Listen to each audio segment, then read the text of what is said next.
hard to monitor. It's hard to monitor if people are cheating on them. It's hard to monitor that people are getting them correct.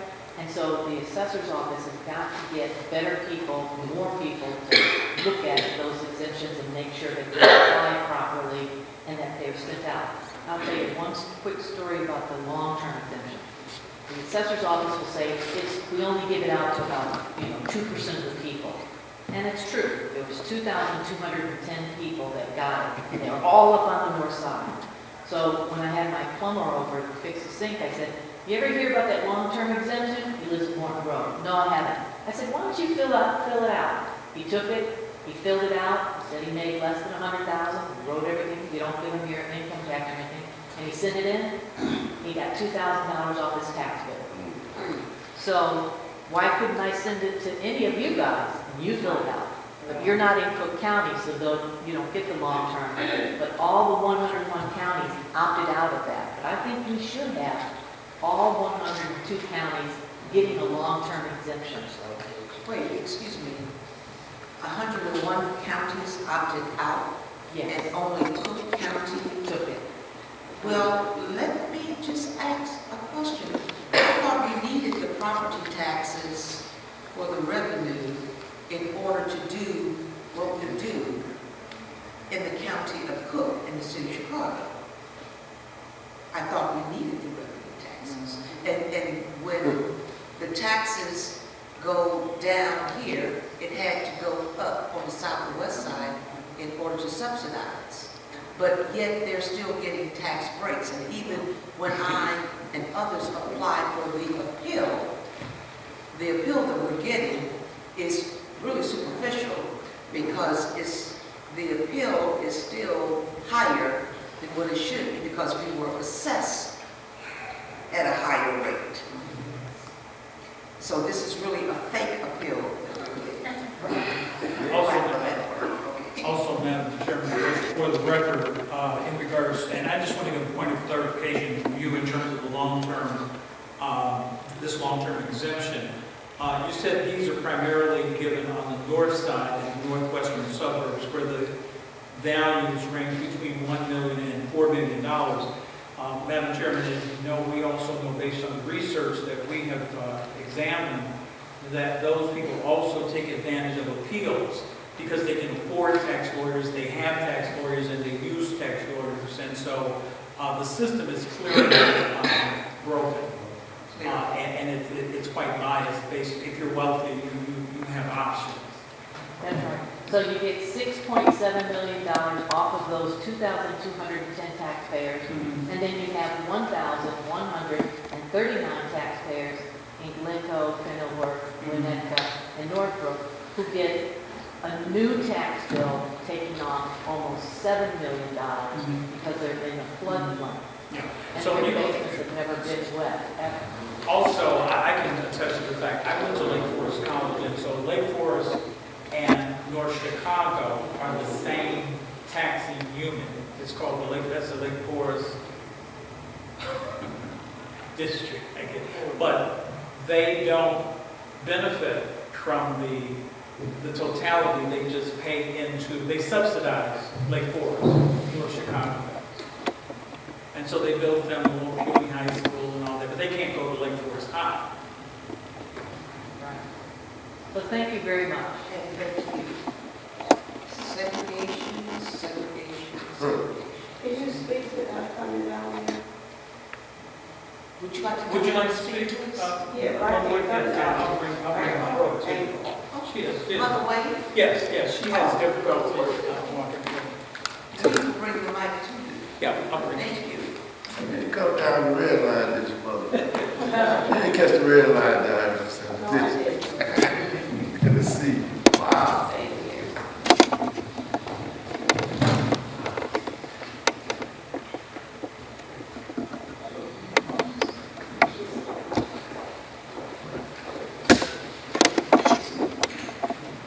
Good afternoon.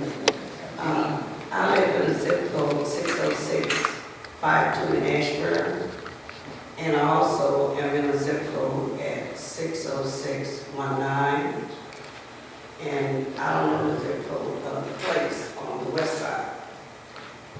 agree with most of the things, what has been said, and mainly Mark Carter.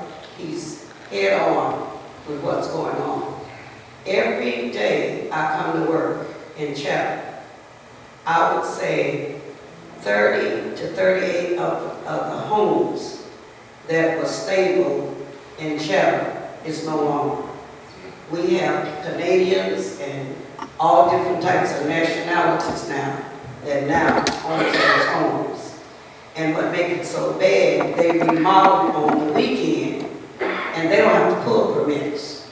We have to pull permits. But back to the taxes. At my home, I'm in a high tax bracket. I don't understand it.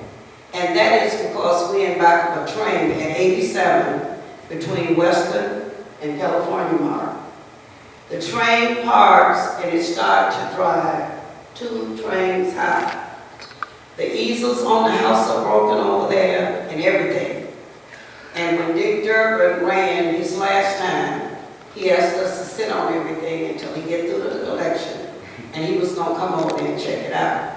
I don't know why we paying such a high tax bracket on a train line when our houses are torn up.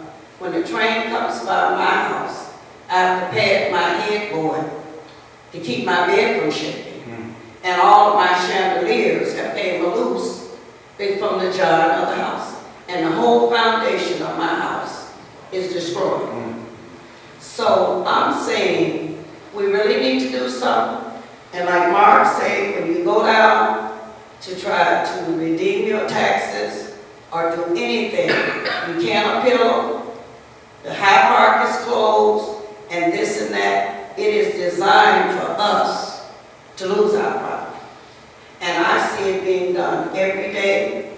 I'm glad to hear you take this panel on, but you need to get with Mark and the lady and get more information because something has to be done.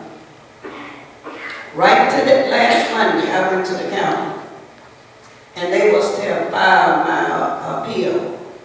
And I got down there and some told me to go. I have no entry. Nothing has never been put in and that High Park is closed. And they have my mortgage. My taxes is geared to my mortgage. I have $1.6 million on my business.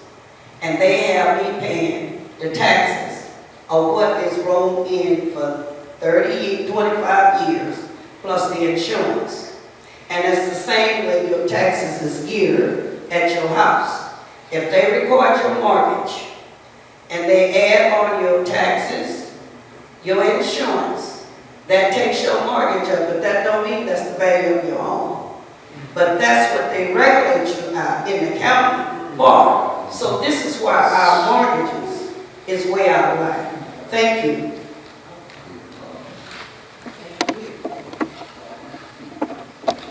Do you have any suggestions for Mother Wade? Can you offer her any suggestions? On her home, I'll tell you something. In 2016, all the airplanes that flew out of O'Hare onto, those townships, Jefferson Township, Norwood, they got automatic reductions of 15%. We didn't get it. We didn't get it. Automatic, okay, because of the airplane noise. Yeah, Now, this woman is talking about such high noise and shaking. Right. It has damaged her home, damaged probably the foundation. They should have the appeal process specifically for that, saying site location desirability is an F, because that has damaged her property and she should get a reduction based on that, regardless of Hyde Park closing, because the assessor's office has the authorization to reduce anyone's assessment. They would let us do it. Even when the township is closed. And how do we know this? Because when New Trier was reassessed in March and closed, they opened it up 4 months later, mixed up a new formula called the floodplain formula, and then gave $6.7 million tax breaks to them. Now, why can't they give the same consideration to someone who has gone through what she's gone through to make that adjustment, even though Hyde Park is closed? They have the authority. As a matter of fact, there is the authority. If a hurricane went through and cut down Country Club Hills and a big flood came, they would be allowed to file a tax appeal on all the parcels that were damaged, regardless if the township was opened or not. That's a state law, and I believe that that kind of law should apply to her, even when, so maybe that could be in the discourse of the conversations you have with the Cook County assessor when he's down in Springfield begging for his little legislation. Thanks for reminding me about that state law. Thank you very much. I appreciate it. We will deal with that as well. Thank you.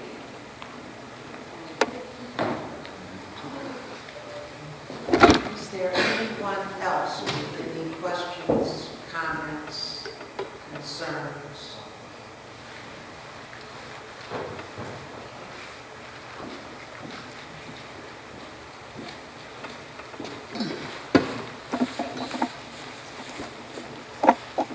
My name is Devin Jones. I live in 60652, actually not that far from you. As I listen, I'm just wondering, we're talking about property taxes, but those of us who live on the southwest side of Chicago, we're just hammered with taxes. Sales taxes, property taxes, red light cameras, which is really a tax.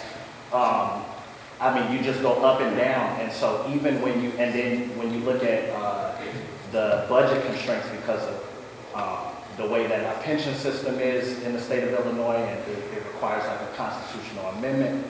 So I feel like even, and the city's in the budget hole, the state is in the budget hole, the county's in the budget hole, everybody has a deficit. So even when you look at changing this, the way that property taxes are assessed and giving some type of relief to those of us who live on the southwest side, my fear is that what we're going to end up with is another doubling of the gas tax, or another increase in the sales tax, or somehow the city, the city, the county, they're going to make up what they give back, if you want to call it that. And so there really won't be any type of relief unless there's some type of comprehensive.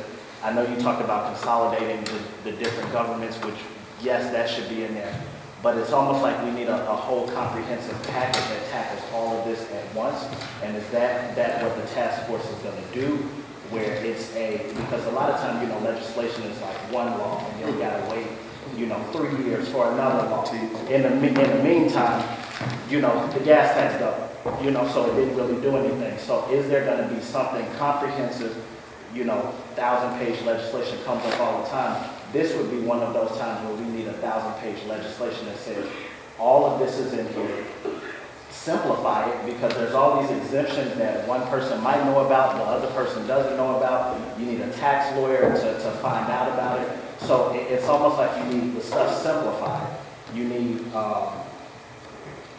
just less taxes anyway, so that we can pump money back into the government. And I know red light cameras isn't in there, but I mean, that's still a tax. So I'm just wondering, is there going to be some type of comprehensive thing instead of these one-time legislations and then they sunset or we forget about them? And what's the plan for that? And then the other thing is, you talked about segregation. I forget the word that you used, but almost like an intentional desegregation. What is that going to look like? Because so far it's only looked like gentrification, and I don't think that's something that we want more of. So how would we make Chicago and Cook County not the most segregated place in this country, based on what you see? Thank you. Well, you asked quite a few questions, so let me try to answer a few of them. In regards to sunset, law of sunset may be because the changing with the times, and so in order to review best practice, they need to sunset so we can review the legislation and be up to date. And the purpose of these hearings is, again, to take testimonies, to have discussions on the best policies and strategies that's needed, to look at the long-term effects as Some legislation will take longer, but then some of the information that we're collecting, there could be some immediate relief. As far as segregation is concerned, as I stated earlier, and I don't know if you were here, but I was quoting from a news article that stated that as long as racism persists, intentional desegregation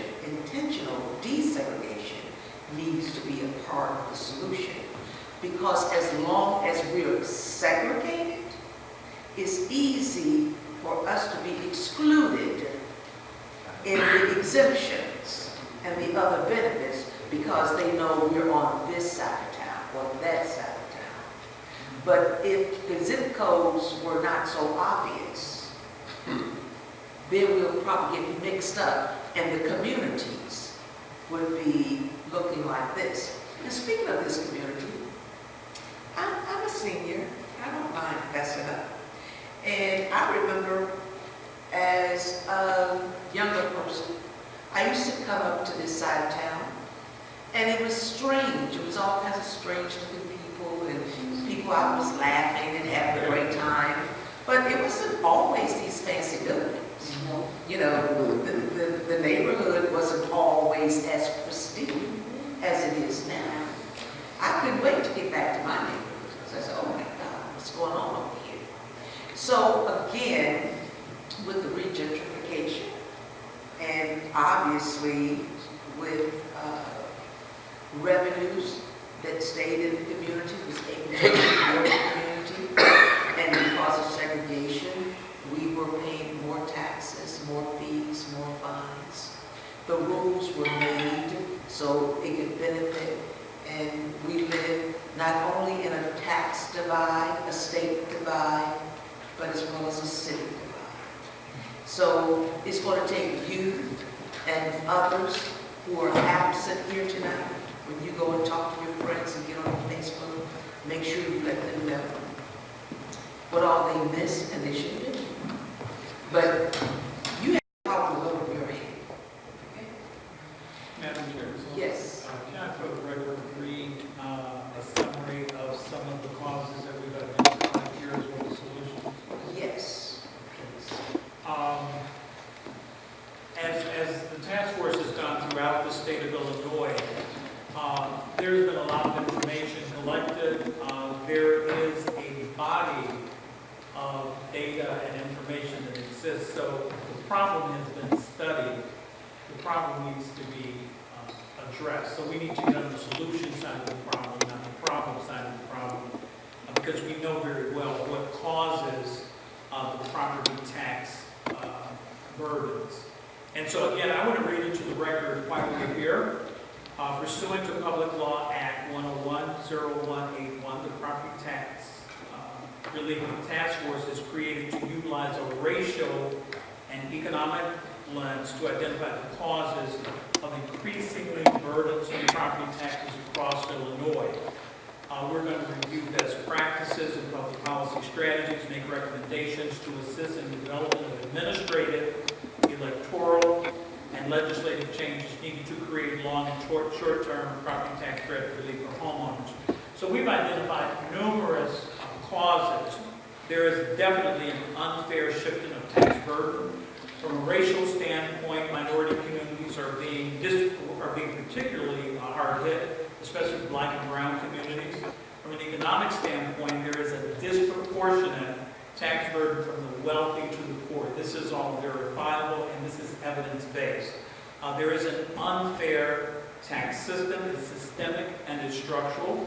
The tax system is set up to benefit and help the wealthy and the politically connected. All of this is verifiable. This is not made up information. All of this information can be referenced and provided with the source documents.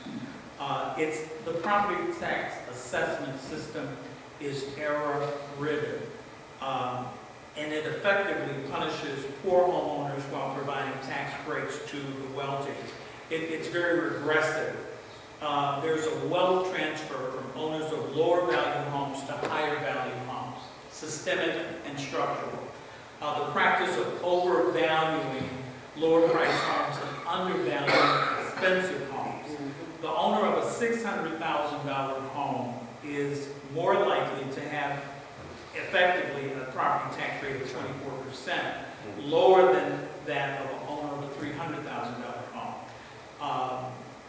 The assessments are less than fair after the appeals process because owners of homes worth more than $1 million are twice as likely to appeal their assessment than those who own homes less than $500,000. Again, all of this is empirical, verifiable data, volumes and volumes of information. So we know what the problems are. We need to get on the solution side.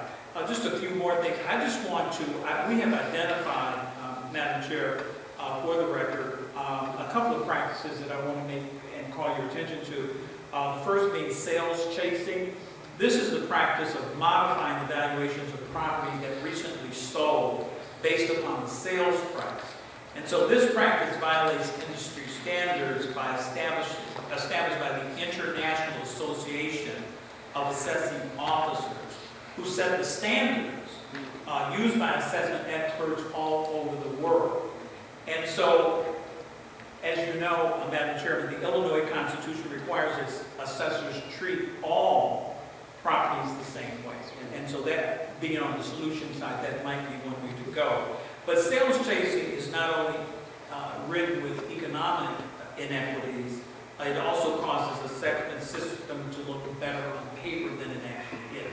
And so that is, that's a critical problem. On paper it looks good, but in reality it's not. There is also something called a hand review, and I actually had this conversation with the gentleman from the assessor's office. The assessor uses a computer model. They like numbers and facts. They like numbers. They don't like facts. They like numbers. A process used by the assessors whereby 90% of tax values created by these computer-generated models are eventually changed before the notices are sent to homeowners. So they do all these elaborate 2x2 variance of analysis, and they look at the property taxes and all that. Again, they like numbers, not facts, or not the truth, not good information. And so it's kind of an opaque process that allows for bias, you know, because you can call folk down and go, listen, Jim, I got a tax bill there, I was just wondering, So it opens itself for that. Institutional racism, shifting burdens from predominantly white neighborhoods to poor, minority, or black and brown neighborhoods. Taxation by apartheid is something that we kind of euphemistically identify. And that is, as a percentage of white residents increased, the ratio between the assessor's value and the actual sales prices decreased. Moreover, based on the evidence from Cook County residential assessment system, is definitely biased against minorities, especially black and brown communities.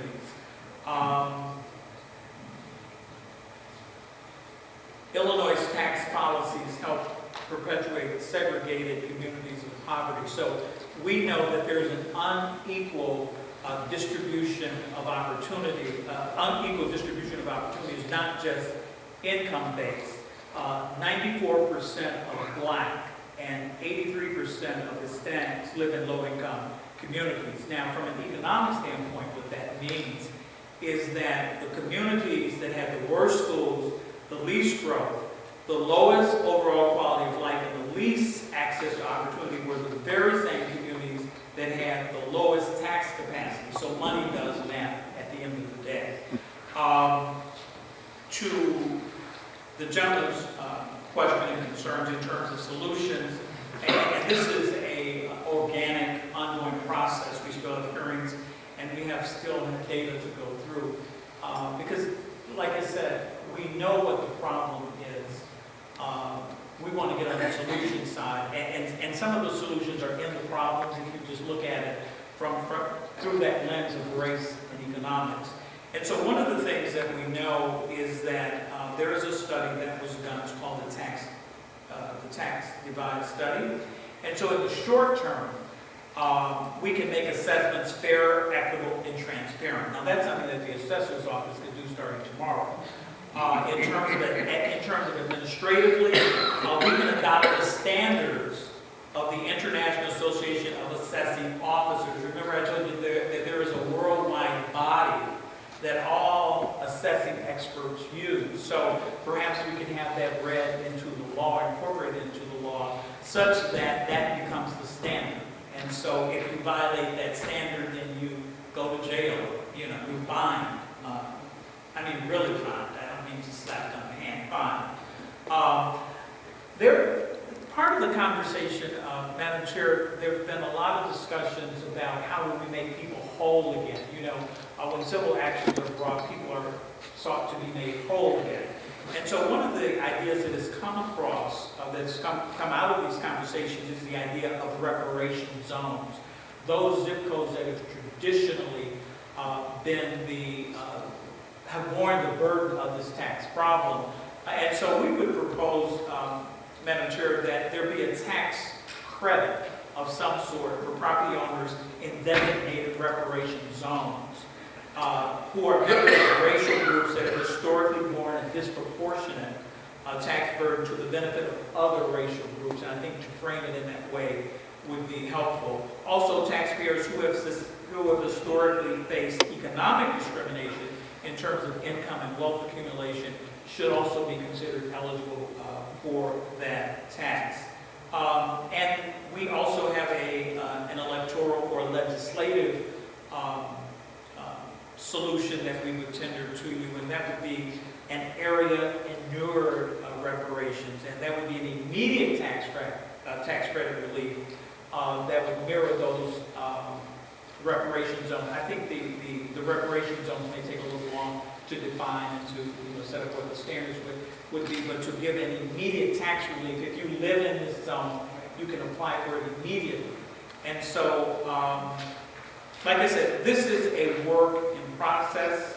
Another best standard is the inefficient distribution of students and resulting excesses and bureaucracies cost taxpayers. I think the tax doctor, Travis, kind of detailed that. But again, there's voluminous bodies of research and information that clearly shows us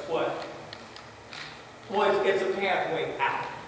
And so I think, Madam Chair, at the end of the day, we will continue to populate these worksheets such that when you do appear before committee, you will be able to talk quite lucidly with evidence, and anybody that wants to examine this information can do so. Thank you. Madam Chair, the tax document will be kind of addressed to you at the time. Was what is going to be missed in the Constitutional Amendment? We've been meeting every Monday with some of the brightest minds in real estate, and we put together a team. You went here earlier. I gave us some local history of how we got here. Mark has been studying all the way back to the power zone. So we're going to be organizing to go to Springfield on buses, Facebook, and then going down there to talk about reparations zones, and us getting our just due, because we're the only race of people in the planet that stand to leave their children in debt. So I'll let the tax doctor kind of give you that we're going to do that and kind of be a check and balance that they can't do the overplay or the underplay. And we've got 9 Let me say this. I would like for you to go home, go to Google, and check out Proposition 13